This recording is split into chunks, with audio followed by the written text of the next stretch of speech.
Tonight on KGW News, jail deputies accused of misconduct. How investigators say they snuck in contraband and allowed inmates to fight. Plus, A lot of that makes it really easy to be a homeless drug addict. We are helping them make better choices. Enabling addiction or saving lives. A look at the front lines of our drug crisis through the eyes of a nonprofit focused on reducing harm. And later, showering moms-to-be with support. It's awesome. It's awesome being with these moms and just knowing that they're getting a second chance in life. The organization making sure immigrant families are surrounded by community. Thank you for joining us at 11. I'm China Green. And I'm David Molko. We begin tonight with alleged misconduct inside the Multnomah County Jail. And while it appears deputies will not face criminal charges, the sheriff says their alleged actions include helping some inmates attack others, and that needs to be carefully examined. Alma McCarty joins us now with the details. Alma. Well, China, David, 3 deputies are accused of facilitating fights and providing contraband to inmates. OSP started investigating in 2022, but now the DA's office says they've reviewed that report and can't prove any crimes were committed. They cited the age of the allegations, some dating back to 2018, as well as the credibility of inmate witnesses. Although the Multnomah County DA's office declined criminal charges, the sheriff said Tuesday the alleged conduct from 3 of her corrections deputies calls for further scrutiny, so they'll be opening a professional standards investigation. Those allegations detailed in reports from Oregon State Police. In them, inmates inside of the Multnomah County Detention Center allege the deputies facilitated fights or let them get jumped by other inmates, provided contraband like weed, and allowed access to cell phones. Some reported that 2 of the 3 were considered to be honorary gang members in the specific unit where they worked, and were known to open cell doors and allow those gang members to enter and attack non-gang members. A criminal investigation ran its course, but Sheriff Nicole Morrissey O'Donnell still calls the alleged conduct egregious and unacceptable, not to be tolerated within their organization. The new probe will be conducted by an independent investigator. As these claims of misconduct date back several years, the sheriff pointed out significant changes they've already taken to ensure jail oversight, like installing new security cameras, reforming the complaint process for those in custody, and expanding the corrections deputy training program. We've reached out for interviews with the agencies involved here. The DA's office and the sheriff's office declined to comment further at this time. We haven't heard back yet from OSP. Meantime, those 3 deputies under investigation, well, they're still on paid administrative leave and have been for the last 17 months. David? Thank you, Alma. Developing this evening in Clark County, Vancouver police are investigating a deadly shooting involving Clark County Sheriff's deputies. Deputies responding overnight to a home off Northeast 152nd in Brush Prairie, they say, after a report of a woman being held against her will. Authorities say a man at the home pulled out what looked to be like a gun. That is when a deputy or multiple deputies, it remains unclear here, shot and killed him. He has not been publicly identified. Meanwhile, the woman was taken to a hospital. No word on her condition. No deputies were hurt.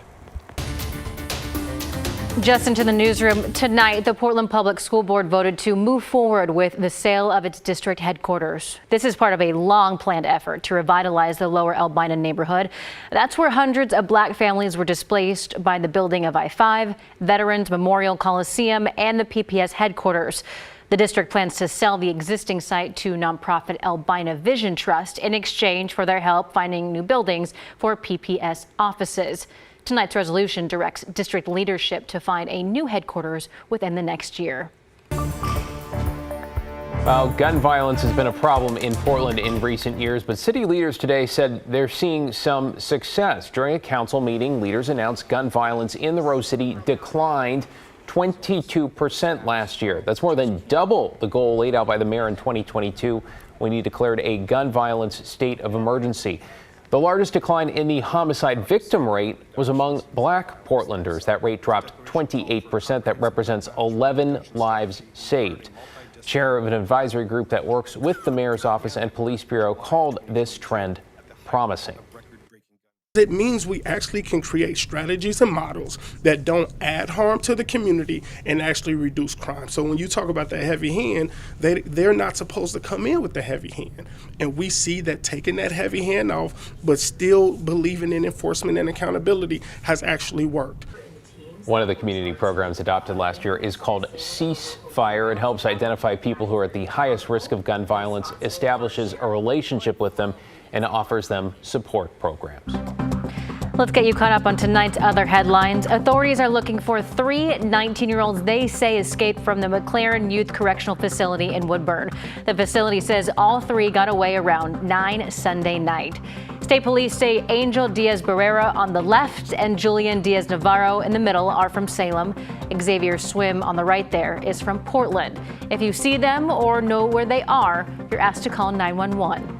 In Kansas City, Missouri, 2 adults have now been charged with murder in last week's shooting after the Chiefs' Super Bowl parade. Court documents indicating the 2 were strangers who pulled out guns during an argument. Both of the suspects were shot and remain hospitalized. 2 minors have also been charged in connection with the violence that killed 1 person and injured more than 20. And the man accused of killing a radio cab driver has reportedly changed his plea and will be sentenced tomorrow. Moses Lopez is accused of killing Reese Lahan last April. Court documents say Lopez stabbed him from the back seat over confusion with the final destination of the cab ride. According to a statement released today from Radio Cab and Lahan's family attorneys, Lopez is set to plead guilty to reduced charges and accept a reduced prison sentence. We'll meet in court tomorrow morning to learn more about the details of that deal. New at 11, in a first-of-its-kind decision, the Alabama Supreme Court has ruled frozen embryos can be considered children under state law. This decision was issued in a pair of wrongful death cases brought by 3 couples who had frozen embryos destroyed in an accident at a fertility clinic. In theory, the ruling means people could be sued for destroying an embryo. The decision also raises questions about whether those who undergo IVF could be responsible for storing them indefinitely. One fertility expert telling NBC News this could have a domino effect that makes IVF less affordable and insurers less willing to cover those treatments.